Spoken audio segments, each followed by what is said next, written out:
Welcome to Restaurant Executive Mastery, the podcast where you get to hear how top restaurant executives bring transformational changes to their business. He is John Shaw, speaker, executive and life coach, entrepreneur, interfaith minister, and former restaurant leader for over 25 years. He's also a chocolate cake lover. I am Rev Ciencio, hospitality marketing consultant, influencer, former bar owner, and grilled cheese fanatic. This show was created to help restaurant executives master their mindset and find inspirational ways to change their business from the top to the bottom. We're showcasing top thinkers in our industry, but also give tactical solutions and examples that can help you move your needle. And with that, please welcome Matt Fish to the Restaurant Executive Mastery Podcast. Matt is the founder of Melt Bar and Grilled, a Cleveland, Ohio gourmet grilled cheese restaurant with more than a dozen locations, including one located inside the greatest roller coaster theme park of all time, Cedar Point. Matt is a chef, he's a father, he's a 70s Kiss fanatic, a musician, and a vegetarian. Now, the Melt experience is quite unique. It's oversized gourmet grilled cheeses stuffed with crazy things like pierogies, donuts, and lasagna. The walls are covered with caricatures of famous Clevelanders. There are retro movies playing, loud rock and roll coming through the speakers, local craft beers, and a collection of vintage Christmas lawn decorations. It's quite unique. Matt has said he wants every visit in Melt to be like attending a rock concert, exciting and memorable, and every menu item to be like a song, unique, meaningful, and special in its own way. But what makes Melt really, really special is the diverse, accommodating staff and the overwhelming amount of fans who have pledged allegiance by getting a Melt tattoo. Matt, welcome to the show. Hey, thank you very much for having me. That's a hell of an intro there, Rev. I think the interview's over. You just summed up my entire last 14 years of my life. So I look forward to bringing you on stage at whatever arena you choose one day. That would be great. You wanted the best, you got the best. And in looking through that menu, when I saw a mac and cheese Melt, it just blew my mind. Pasta on bread with cheese.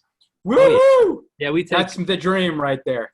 Yeah, we take the humble grilled cheese sandwich to heights that no man or being has ever seen before. You know, putting grilled cheese or putting macaroni and cheese on a grilled cheese is, I mean, that's like 101 for us. Yes. Well, yeah, but it's kind of pedestrian now. I mean, we're doing so much stupid stuff that it's just fun, you know. And people are awestruck by our sandwiches, which is great, but I mean, it's just so normal for us now. It's like, oh yeah, you don't see that every day. I mean, because we live it and breathe it every single day in the restaurants. You know, we're in our 14th year so far, which is, you know, survival mode right now with COVID and all, but surviving the restaurant industry for 14 years, you know, I guess we're doing something right. Doing many things right. So you've been quoted as saying, my goal for opening Melt Bar and Grilled was completely selfish. I didn't want to work for other people. So how do you turn that spirit around and make a place where people want to work for other people without losing that spirit of independence? Well, it wasn't necessarily that I didn't want to work for other people. I've worked for other people throughout my entire career until opening Melt. And if Melt ends someday, I'll be happy to go back to the workforce and work for hopefully a friend of mine or somebody someday down the road. But the selfish part was that I wanted to open up a restaurant that was near and dear to me, that's something that spoke to me personally.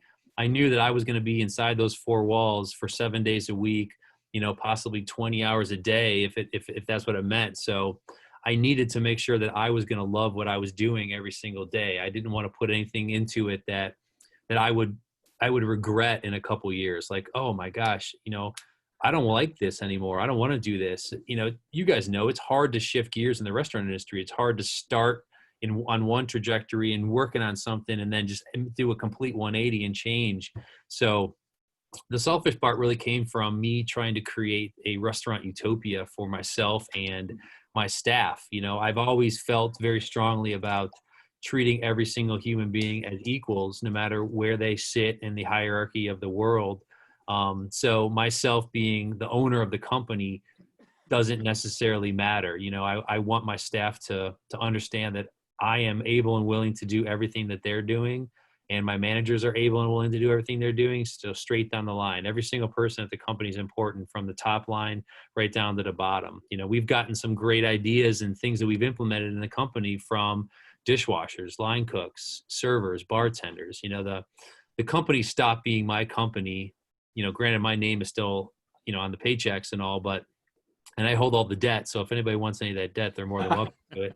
But, you know, it stopped being my company literally after day one, when we opened the restaurant up and I allowed the guests to come in and I allowed my staff to take care of my guests, we started to realize that there were things missing. We started to realize that people were looking for certain things and they wanted something and maybe we weren't offering it, or they said, hey, why don't you do this? Or how come you guys don't do this? Or why do you do it like this and not like this? So we've changed the company. I mean, the core values have always been the same, but we've changed the company, in 14 years, I mean, hundreds of times over, and we've made mistakes and we've learned from them. And fortunately, none of the mistakes were huge. And, we fell in pitfalls and pit holes, but, we were able to get out of them and shake the dust off and keep charging forward. So the selfish part came from me just knowing that this was potentially the rest of my life. This wasn't a flash in the pan or, hey, I want to build this company up so I can sell it, so I can do something else with my life. This was, me in the trenches doing it day in and day out. And if I could retire doing this, fantastic. If my attitude has always been that if the pieces fall apart and, I have to close up because it's not working anymore, the sun will rise tomorrow. I certainly don't want that to happen because that's going to be detrimental to me and my 300 plus staff members and my family and everything we've built. But you know what? Life goes on.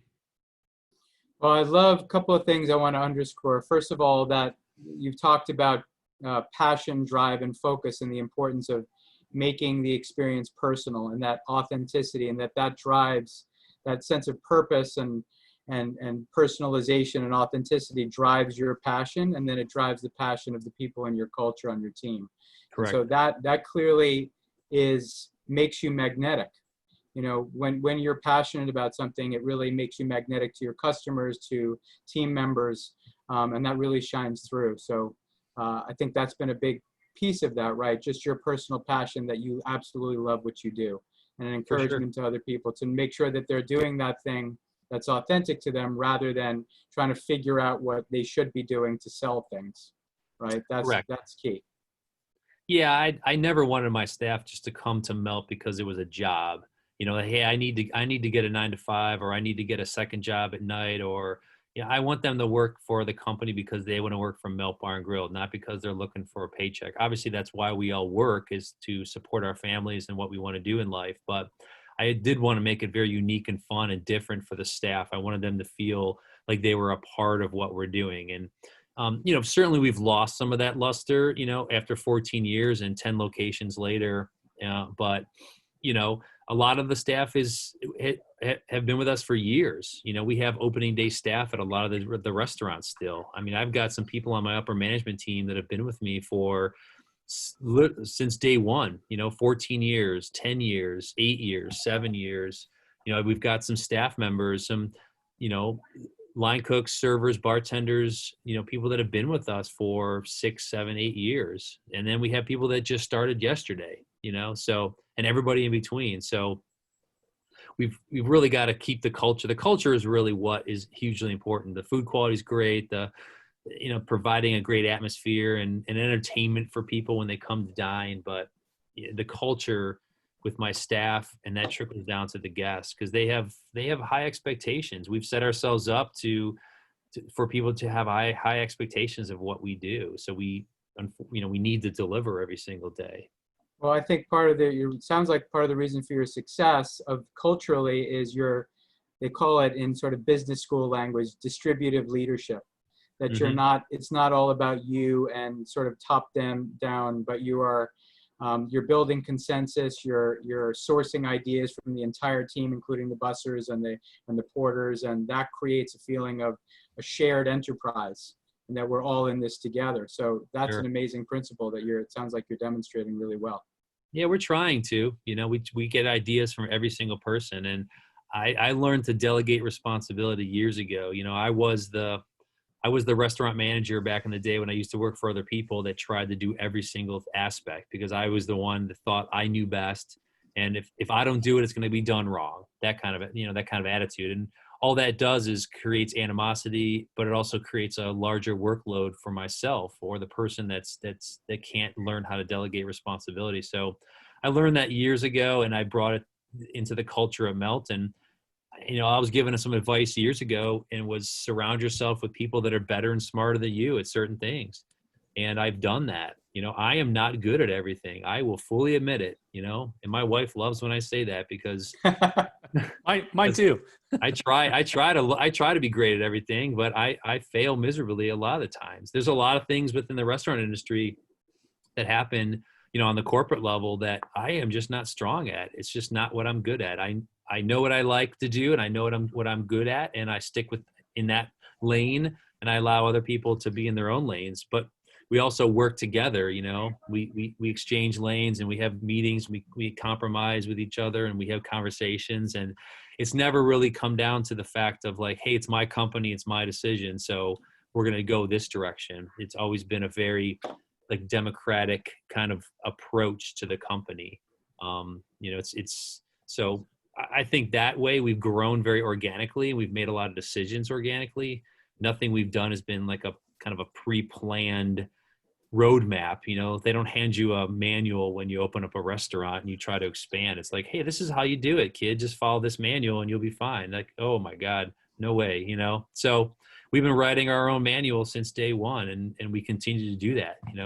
Who knew that we'd be in what 2020 was going to bring, not only for the restaurant industry, but the entire world in general. So, I mean, we're changing things on a dime, and we're doing those 180s, and we're flexing when we need to flex, and every company is doing that, hopefully, because if you don't, I just don't think you're going to survive. Well, I want to come back to that point in terms of kind of the pivot related to COVID, but one of the things I found out is that you have a lengthy and rigorous training process of up to 8 to 12 weeks. And that seems, I think, compared to the industry, that's long. It might seem long to some of our listeners, but what goes on in the training, and why do you feel it is so important for it to be as intense and elaborate as it is? Well, that goes for our management team. Anyone coming into management off the street, or if we're promoting from within, you're going to go through an 8 to 12 week training program. It's very detailed. It's laid out on paper. It's presented to the new manager from day one, and we follow it, pretty regimented, because we feel it's important to go back to that culture and to go back to the employee respect, where we need our managers to know how to do everything in the restaurant. We need them to know how to be a host, a server, a bartender. We need for them to know how to be a dishwasher, a line cook. We have a lot of back office type things that we do, very specific ways we order food, our inventory programs. Train someone, and before we hand them the keys to the kingdom and say, hey, here you go, this store's yours, we want to make sure that they're highly trained before we do that. And because we saw what happened when we didn't have this training process in place, years back when we were, 2, 3, 4 restaurants only, we really didn't have a training program in place, and we suffered because of it. And we took some steps backwards. So we felt very strongly, probably 6 or 7 years ago, to put together this very intense training program for our managers. And some graduate early, some are very experienced, but Melt runs differently than any other restaurant group. We're getting restaurant managers from every walk of life, from every different background. I don't know, some of them are trained very well from their previous jobs, but we do things a little different, and we want to make sure that they understand that. We don't have a manager come in and say, oh, I used to do this back on my former job, so I'm just going to bring that over to Melt, and that's how we're going to do it from now on. It's like, no, we do it Melt's way, and this is why we do it. And we've tried other ways, and this does not work for us. It may have worked for you in your past life, but it does not, and we've butted heads with people before. We've had people just say, I can't, I'm sorry, but, or we've had managers just too stuck in their ways and aren't willing to conform and change.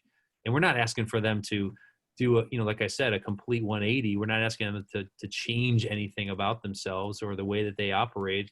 Their core values are obviously there, but the way they interact with the staff, the way they interact with the guests, the way that we do things in the restaurant, our steps of service, the way we produce our food, the way we order our food, the way we do inventory, the way we do cash outs, every single thing, the way we communicate in the company, whether it's through email or through phone call. I mean, all that stuff is very, concise. We certainly allow people to have their own personalities and they put their own flair on it, but as long as they're following the procedures that we put in place. But it takes a while, because we're open and operating restaurants. So these managers are shadowing another training manager and following their training protocols and taking tests and menu tests and all this kind of stuff. So, regular employees, hourly employees, there is also a very, not as intense, but there's also a training process that's involved. But that goes with training with a training manager, position training. We do a lot of menu tests. We do a lot of position tests. How do you do this? How do you answer the phone? How do you serve a guest? What are your steps of service? How do you produce these food items? That type of stuff. It doesn't surprise me because I've been to a melt, but the detail-oriented nature of which you guys do everything, I think, comes out. And I don't think people see the magic behind it, but they certainly experience the magic that it produces. It's like the wizard from the Wizard of Oz, right? You don't want to look behind that curtain, man. Well, thanks, Rev. That means a lot coming from you. God bless. Well, look, Matt, most restaurant leaders or founders are found in an office. Of course, that's where you are now. I am in the office. Or, sitting in meetings and attending conferences. And I'm not saying that you don't do those things, because I know you do, but it feels way more common to see you walking around a dining room greeting a guest, or, making sure the vibe of the place is right, replying to people on social media, dancing around in a bacon suit. How do you like prioritize your daily activities when you kind of have to live both those lives? I try to schedule myself out a couple weeks in advance. I'd like to leave holes in my schedule so I am able to bounce around to some stores and do some store visits and manager visits. I mean, recently I haven't had a lot of time just because we've been, not that, myself and my management teams, we all wear a lot of hats every single day, but, nowadays with the pandemic, we're wearing more hats and doing more things. And, I've become a health inspector. I've become, a nurse. I've become like all these type of things. So, but, prioritizing a day, obviously, it's all day to day. I'm part of the accounting team. I'm part of the marketing team. I'm part of the culinary team. I do a lot of the office work, because we've kind of got ourselves down to being mean and lean, even with we're a 10 store, corporation, and, we should have a big corporate office, quote unquote, but you know what, it doesn't make financial sense for us. So, I took on a lot of responsibilities, and my upper management team have taken on a lot more responsibilities than we've had even in the last 3 to 4 years, because we had people on our team in the past that just weren't making the cut, weren't living up to my expectations, and, really weren't producing for us. So I was like, why are we paying them this higher salary to be in our, I can do those things, or you can do those things, and saving a penny is the name of the game. You guys know that. I mean, it's a penny's business here, so everything matters. Every dollar saved or every dollar earned super matters. But I prioritize my day just by what's most important today, and that's really it. It's day to day. It's certainly day to day. You're like, today is about balancing books and tomorrow's about dancing in the chicken suit. It's really what it is. There's certain days I pay bills. There's certain days I have meetings with my accountants. There's certain days I meet with my regional team. There's certain days that, but every day is a social media day, and every day is we're open 7 days a week. So every day is potentially a fire that needs to get put out. There's always that as well. So I've never meetings and things like this, like today, if something pops up that needs to get handled immediately, you got to jump on it. You got to put it out. You got to solve those problems. Definitely.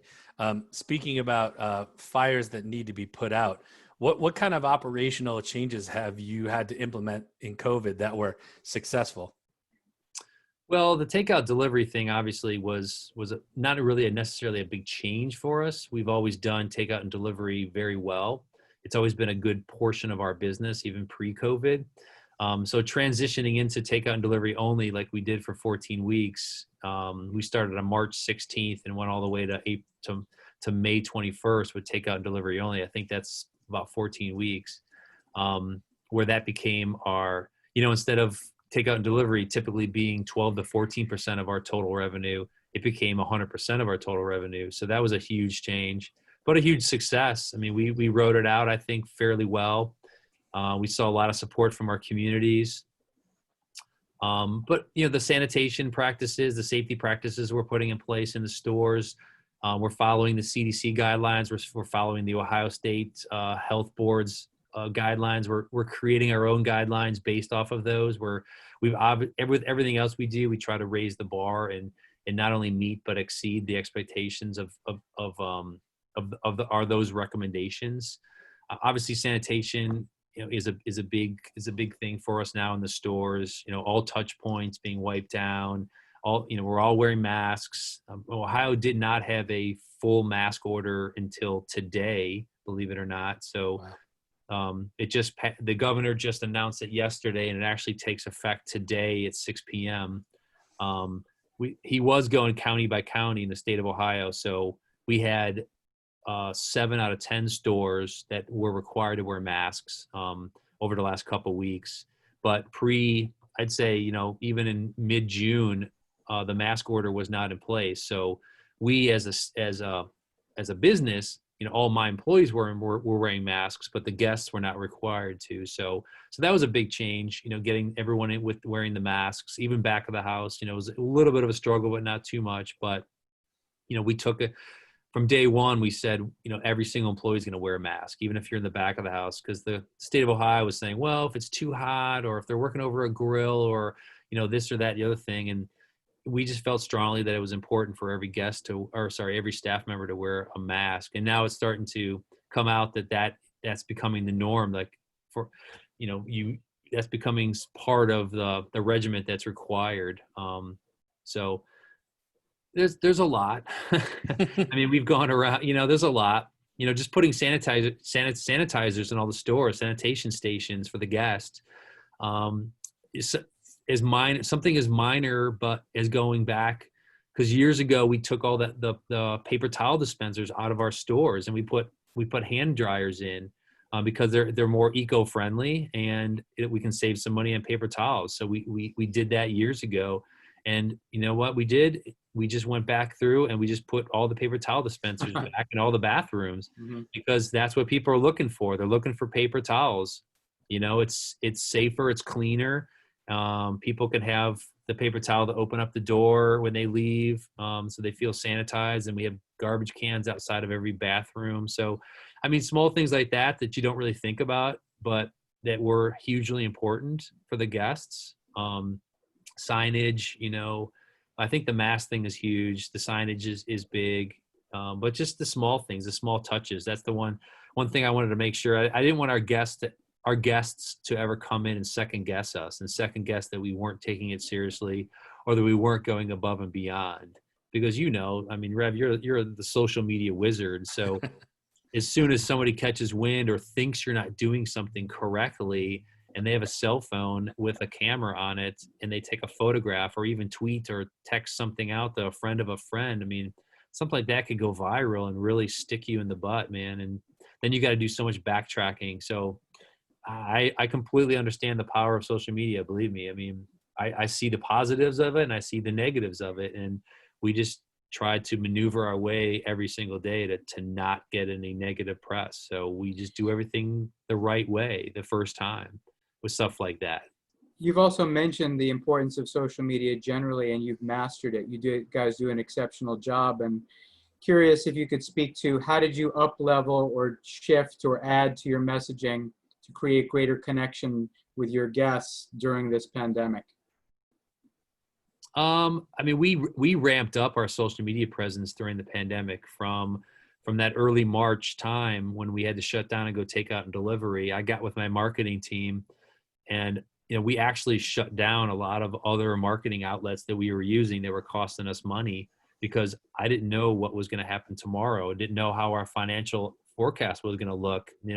We threw our 2020 budget out the window, in early March, because we were living day to day. I didn't know what was going to happen tomorrow. So we canceled a lot of our kind of a marketing schemes that we had in place, and we went strictly almost to social media only, knowing that the majority of our guests were sitting at home, not working, or working from home. And, you know, what do people inherently do? They sit on their phone. And so we had the most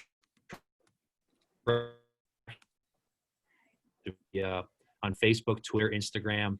Um, my goal was just to keep Melt topical, to keep Melt Bar and Grill top of mind. I knew that there was a certain percentage of people that were not going out and getting takeout and delivery, but there was a big percentage of people that were getting delivery, and then there was another percentage of people that were getting takeout. And as it continued, we started seeing more takeout and more delivery. So just, you know, just throwing stuff at them, new stuff. You know, we did a lot of limited time offers.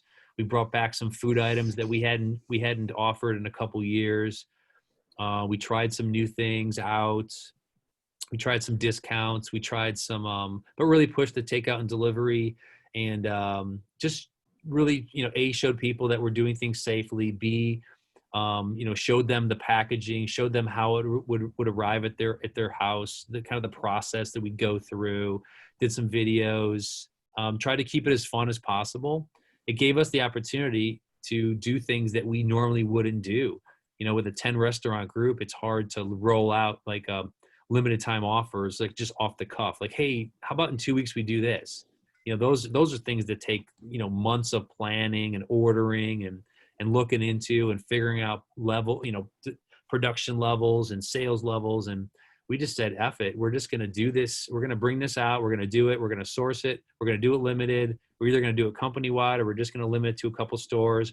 We'll put 30 in each store and just see what happens. And we'll blast it out on social media. And, you know, a lot of those things worked, and they helped us. You know, a lot of people took advantage of them, but more people saw them and just said, oh, that looks really good. You know, maybe next week we'll try Melt out again, or maybe we'll order it. We'll add it to the list, you know, that kind of thing. So social media was great for us during the pandemic, but it's always been fantastic for us. But, you know, to see the numbers during the pandemic, especially during the takeout and delivery phase, you know, that March, April, May was like, I mean, they were just off the chart for us. My marketing team was very happy. They were very congratulations. Well done. Not surprising. Kudos to them, man. I throw ideas at them, but they master the social media presence, and they put everything out, and they work at it on a daily basis. And I just approve the stuff, or I just give them kind of carte blanche of what to do. But yeah, they were thrilled to see like the number. And we also have an email blast that goes out. We typically do it once a month because we don't like to bombard people, but during the pandemic, we decided to put a newsletter out every Friday. Good. Introduce new things, or just to keep people updated on what we're doing, because our hours were changing so rapidly. Stores were, you know, we started off with all the stores open and operating 7 days a week for lunch and dinner. And then we realized very quickly that lunch business was almost non-existent during the pandemic. So we ended up changing the hours of operation to just dinner only. Very quickly. So we had to get the word out, you know, to our guests. So social media was king, but also, you know, we have about, you know, 88,000 people on our news blast. So wow. So we getting that word out to them, and then it seemed to work, because every Friday we'd send it out. We'd have more. The opener rates would increase and increase and increase. You know, I mean, we were in the 30 to 40% open rate on this stuff, and it was like, wow, what the hell? Wow. This is crazy. So we just like, I guess it's working. So we just kept, and then we backed off when it was over. We didn't want to feel like we were taking advantage and just loading people's inboxes with stuff. But it was a nice way to connect with our guests, and we tried to make it as personal, not really a businessy, advertising thing. You know, it was more of a, hey, we're in this together. We're doing this. We're here for you guys. We're here for the community. This is what we're offering. We're staying open for you. We're staying open for ourselves. So if you want to support us, please, this is what we're doing. That's awesome. I've been spending a lot of time recently preaching to people the power of email marketing for restaurants, and been met with a lot of quizzical faces. Like, really? People hate email? I'm like, no, they gave you their email address for a reason. You should use it. Right. Like, especially food. I mean, just take a nice picture of something and send it to them and entice them. And if you send it at the right time and the right day, you know. Heck yeah. I still subscribe to your email blast. So I'm in New Jersey. So Right. I want to talk about some of your fans here. Like when most brands go and build a loyalty program, it involves emails or an app or rewards points, redemption, so on and so forth. Not the case at Melt. Can you please tell everybody here about the Melt tattoo phenomenon? I can, yeah. Well, we have the boring stuff, right? We have that. You know, we what we call the Big Cheese Club, and that's where the email blast goes with, and we have points you can collect, you know, towards dollar, you know, certain dollar amounts off food, and you can earn a certain amount of points. But yeah, the Melt Tattoo family is what we call it, and it was a pretty off the wall marketing scheme that I can't take 100% credit for it, but I came up with it and rolled it out back in 2009 was the first time we introduced it. And I basically said in our news blast, which was probably about 2,000 people strong at that point, was, hey, if anybody wants to get a Melt Bar and Grilled tattoo, if you will tattoo our logo on you in some way, shape, or form, it doesn't have to be the actual logo, but you need to incorporate some aspects of our logo into your tattoo. Give you 25% off for life. You will join the Melt Tattoo family. I will give you a individually numbered membership card. If you are tattoo member number 472, you're going to always be number 472. You're going to take that number to your grave. But you have the opportunity to come to Melt anytime you want, and you get 25% off for life. And that's off of food, drink, merchandise, you name it. So it's been a while. It's been fun. I never thought it would take off. I bought before I launched the promotion. I had to buy 500 membership cards because we have nice plastic, individually numbered membership cards that have the Melt logo on them. It says Melt Tattoo Family Member number, you know, X, and you know those plastic credit card companies. You got to order lots of 500 at a time. So spent the money. I bought 500 cards. They arrived about a week before I rolled the program out. I stuck them on my top of my desk, and I looked at them, and I was like, I'm going to use 20 or 30 of these things, and I'm going to shove them in my drawer, and I'm going to find them in a couple of years, and I'm going to laugh about that promotion. But, you know, we went through the first 500 probably in the first 3 or 4 years, and I had to reorder. Amazing. We're close to 1,000 now. Wow. I think we're in the 940 or 960 range. Wow.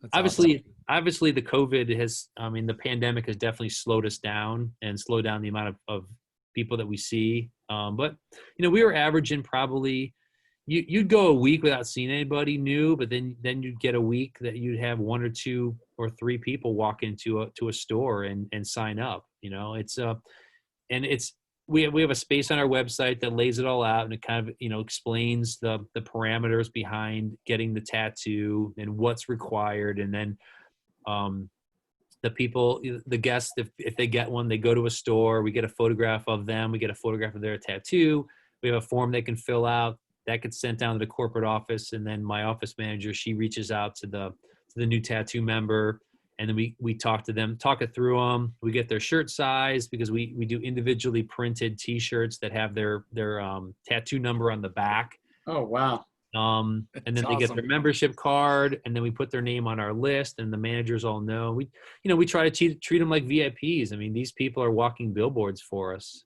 You know, some people have the logo like literally this big on their body, and they have it in a place that they'll probably never show it because it'll probably never the sun will never hit it. But we have people that literally have the tattoo on their hand, that have on their forearm, that have it, you know, in a place where you're going to see it pretty much every single day. And people have had fun with it. I mean, if you go to the website, there's a photo gallery of every single tattoo member from number 1 all the way up to our most recent, which, you know, call it 960 or so. And the creativity that people come up with and how they tie the Melt logo to that stuff. Because we encourage them to make it personal to themselves.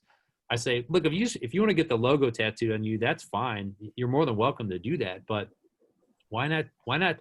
You know, if you're into Godzilla, so why not get a Godzilla tattoo and give Godzilla the Melt tattoo, or, you know, tie something into it that's personal to you. So we've seen a lot of people that have done that. It's really cool. It's like pop culture, like exploded all over, you know, the place because people have just run with it. You know, we've got if you name it, somebody's probably has it tattooed on you. I mean, we have every single cartoon character. We've got every single like pop culture movie. We've got Star Wars stuff. We've got zombies. We've got some guy got a beaver that was eating a melt sandwich. I mean, you name it, and it's everything in between. It's wild. You know, we have the most recent one was the Melt logo, because you know we have like the skull and crossbone logo. The skull and crossbone logo was turned into like a living creature, so it has eyes and hands, and it's riding a unicorn that's flying through the sky over Wow. a rainbow. Yeah, Amazing. My daughter's favorites. Yeah. it's awesome. Unicorns and rainbows. Yeah, people are having fun with it, and it's great because it's an extension of who we are, and it's an extension of what we do, and it was very natural. I know, I mean, every podcast and every like event I talk at and stuff, like that's always a question that comes up, and I always talk about it. And you know, to me, it's just second nature. It's like it's just something we do. But yeah, to people out, you know, outside, you know, in the outside world, it's still kind of a, you know, like a, oh my gosh, that's crazy. I mean, it's an exceptional statement for somebody to make about, you know, talk about brand loyalty on steroids. I mean, to put your logo or tattoo on their body means, you know, a level of passion and love for you guys, which is amazing. So it's a testament to what you're doing to generate that loyalty, which is amazing. Yeah, no pressure. Yeah. Certainly no pressure involved there, right? I don't have to. Yes. That's the thing, man. We can't let these people down. We can't, you know, we can't give them a poor experience. And you never know. You don't know sometimes who a tattoo member is and who it isn't. It's not like they come in and they announce who they are. Some of them we've got to know, and they're, you know, they're regulars, but sometimes, you know, you don't see a lot of them every single day, or, you know, they may come only once a month, or they only might make it to the restaurant 6 times a year or 2 times a year, or they live out of state and I mean, we have someone in Germany that has one. Incredible. She's a friend of one of our managers here, and she was in the United States a couple years and visited us, and she loves the restaurant, so she got a melt tattoo while in Germany, and every time she comes back, she visits us and gets a sandwich and hangs out. But she's only here probably once every 3 or so years, you know. I'm gonna make John get one. Yes. You should. After I have a mac and cheese, grilled cheese, for sure. So I'll buy you your first one, John. Don't worry. Thank you. I'll hold you to that. Tell us about the Melt Tattoo family reunion party. That sounds like a blast. Yeah, we used to do that every couple years. We had one planned this year actually, but it's got put on hold because of the pandemic, unfortunately. But we would invite all of the tattoo members plus a guest. And we did it at our Independence location a couple times because we have a big party room over there, and we would just do free food and drink, and just kind of hang out and have some activities and fun. And we would do some video shoots and some testimonials with the guests, with the tattoo members, just as a thank you party, you know, just to get people together. There's a Melt Tattoo family private Facebook page that tattoo members are go on to, and it's kind of like a chat room for them. They can stay in touch and, you know, ask us questions. We monitor it, or they can talk to each other and sign up. And if we have any special promotions, we put them out special to the tattoo members. Like if we do national television shows, if the Food Network or travel channels and, you know, those type of shows come to Melt and they need guests to talk to, we go to the tattoo family members first. We put a call out to them and say, hey, this confidentially, this show is coming to film, you know, in 2 months, and we need 17 people to be there at certain times. And we've done that several times so if you look at any of our national television shows we've done, Diners, Drive-Ins and Dives, Man vs. Food, Food Paradise, you know, there's countless others.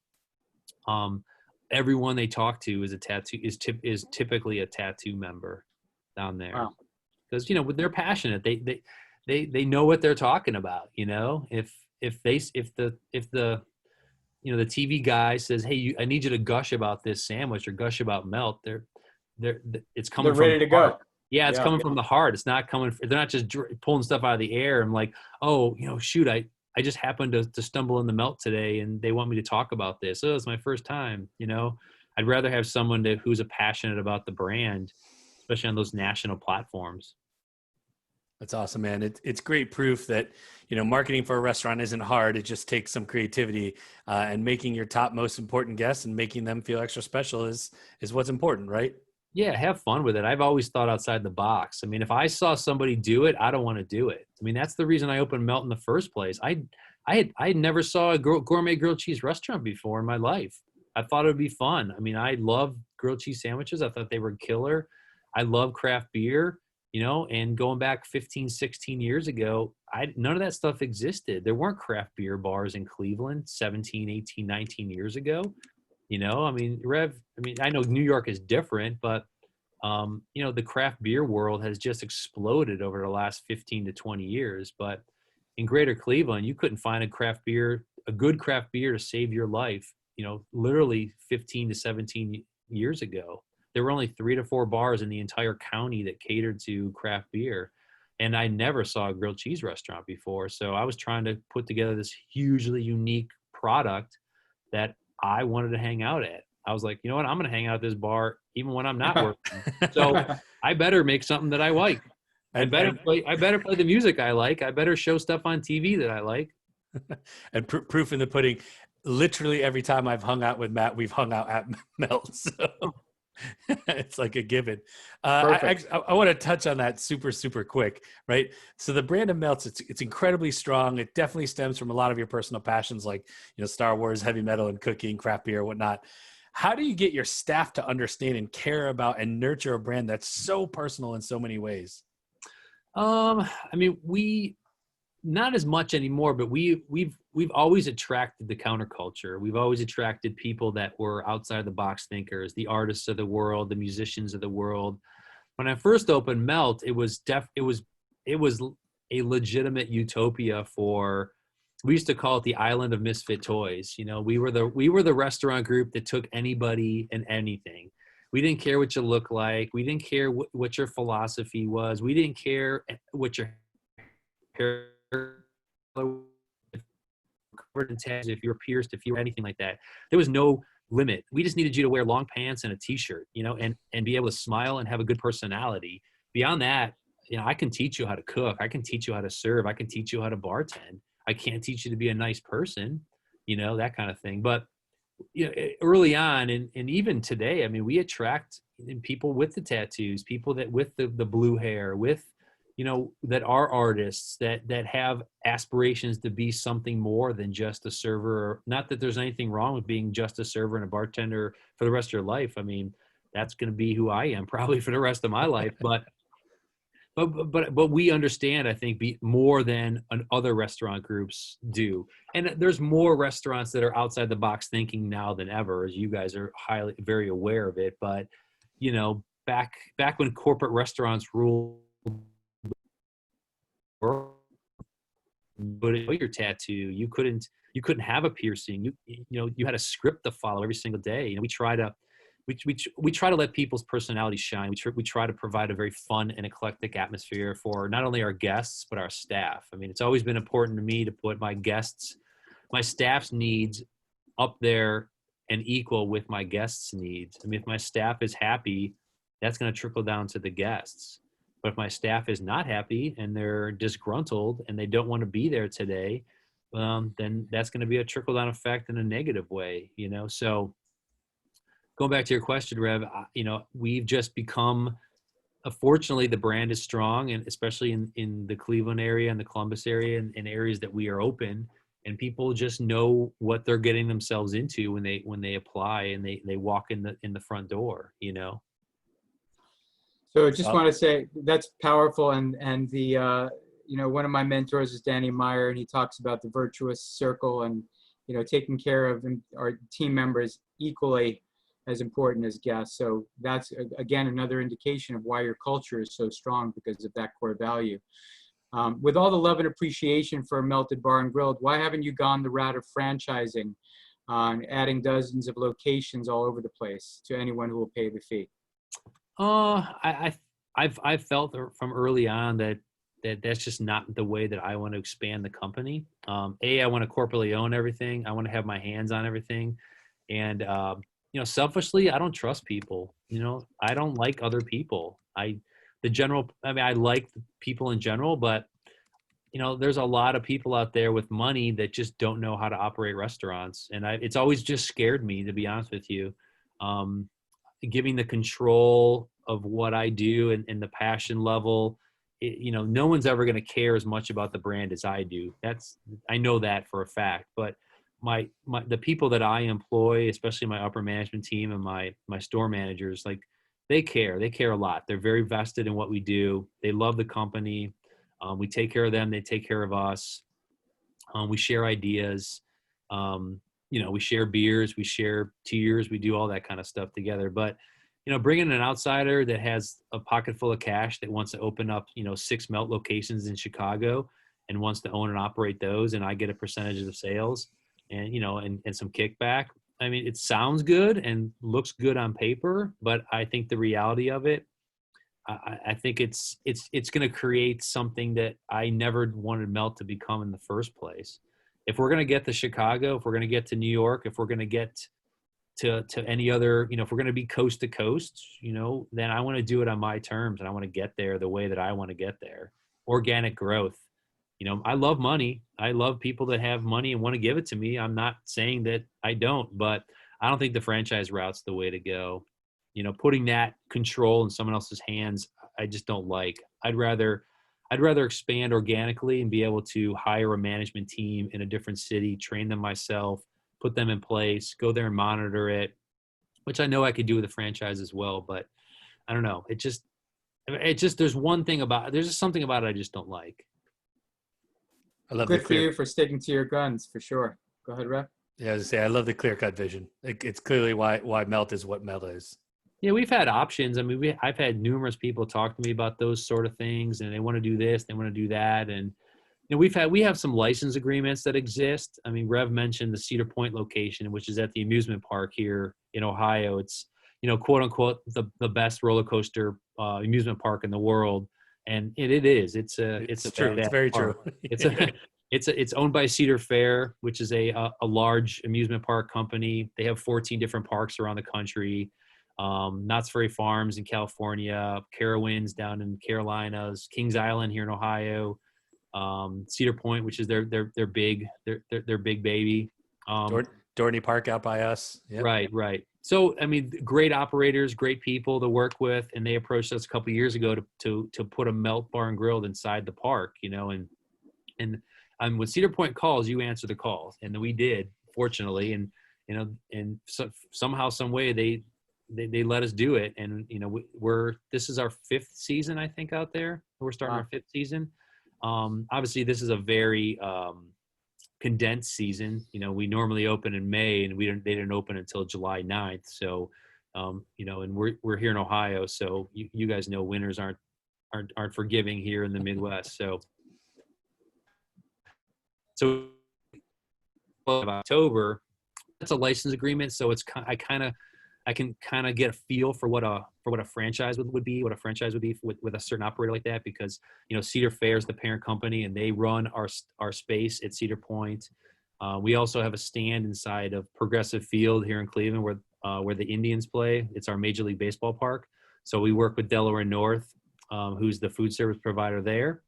And then we have a 3rd license agreement inside one of the local colleges here, private college, and that's run by the Compass Group. So so I've got my feet wet with that type of thing, and I don't dislike it, but it's not my favorite.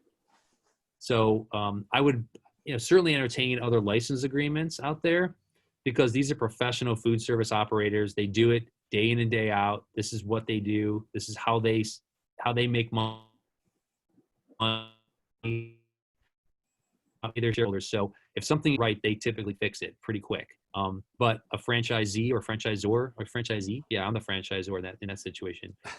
They may not change so quickly. I've heard success stories from fellow restaurateurs here in Cleveland, and I've also heard horror stories.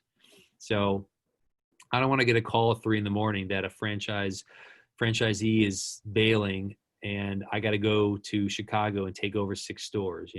That's not on my to-do list. Which at this point we've already noted is pretty large. But Matt, like this is a really incredible conversation, and I love all the insights you brought to the show today. So thank you. Oh, my pleasure. Yes, as I was saying before we started, you're an artist, restaurateur, and you bring tremendous creativity, innovation, passion, heart to what you're doing, and it really shows in your results. So well done. Thanks for being on the show. Oh my gosh, thank you guys. Thanks for the kudos. I really appreciate it, and thanks for having me. I'm just a kid from Cleveland, Ohio, that decided to get in the restaurant business when he was right out of high school, and just kind of fell into it, had a knack for it. And, I just stayed passionate and stayed true to myself. And that's the advice I would give anybody is just stay true to your brand and stay true to yourself. What drove you on day one it should drive you on day 1,000, Yes. Spoken like a true hardcore kid. All right, you're not off the hook here yet, Matt. We have one final question, and what is something you've eaten recently that was awesome? Oh my gosh. Well, certainly I'm not eating out as much as I'd like to nowadays. My wife and I, we have not necessarily a newborn, but our son will be 2 on August 1st, and we both have older parents. So we've made the conscious decision to hunker down, stay home, not really do much. My wife does all the cooking at home because she is better at it than I am.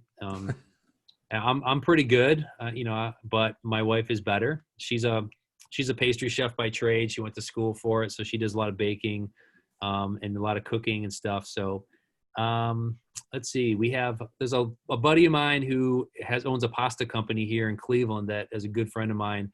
And we always get his pasta. So we had some of his gnocchi in the freezer. So we pulled that out the other night, and we're growing some garden vegetables in the backyard. So our basil is coming in like super town right now. So she made this amazing pesto, a very light pesto that we mixed with the gnocchi, and we got some fresh sweet corn from this farm up the street, and we grilled that and cut that up and put it in with some zucchini and mushrooms.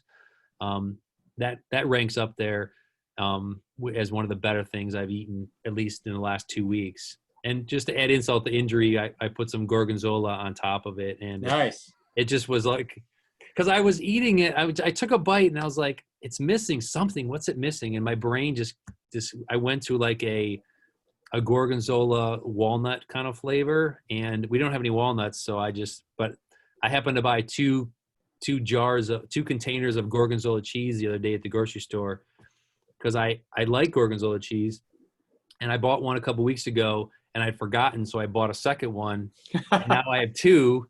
So I was like, twofold. I enjoy the flavor, but I got to get rid of this cheese before it goes bad. Awesome. Well, we'll be coming over for dinner. Thank you again for being on the show, Matt. Listen, for everybody who's out there listening to the show, thank you. If you want more conversations and insights, John and I have a private Facebook group. You can just go to bit.ly/restmast. That's bit.ly/RESTMAST, short for Restaurant Mastery. You can network with other people with similar interests, get inside discussions, your questions answered, mindset coaching, all kinds of good stuff in there. Thanks to all of you for listening. If you really enjoyed the show, can you please share this episode with a friend who might find it helpful? And if you really, really enjoyed the show, we'd ask for one favor, and that's to please give us a rating on iTunes. This helps us to spread the word to others who might find this information valuable, just like you do. And if you haven't subscribed to the show yet, please hit subscribe on your favorite podcast player so you don't miss a future episode featuring helpful tips from people like Matt and other professionals in the food marketing business. Guys, make it a great, tasty day. Thank you.